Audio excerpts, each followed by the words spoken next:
pour faire une bonne bière belge, ça prend deux choses. Ça prend du résiduel de fermentation de maltose qui va laisser encore effectivement des notes sucrées. Mais pour augmenter le taux d'alcool sans avoir un corps très lourd, tu mets du dextrose, tu mets du fructose, tu mets n'importe quel sucre qui est 100% fermentissime.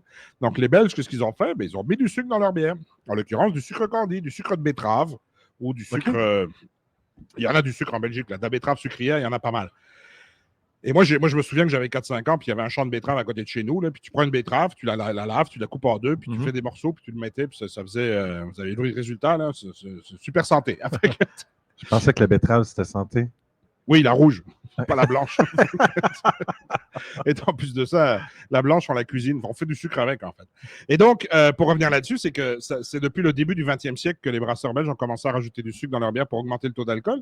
Parce que quand on a eu la prohibition également en Belgique, à un certain moment, les brasseurs se sont dit, on va augmenter notre taux d'alcool en essayant de compenser le fait qu'on n'a plus le droit aux spiritueux.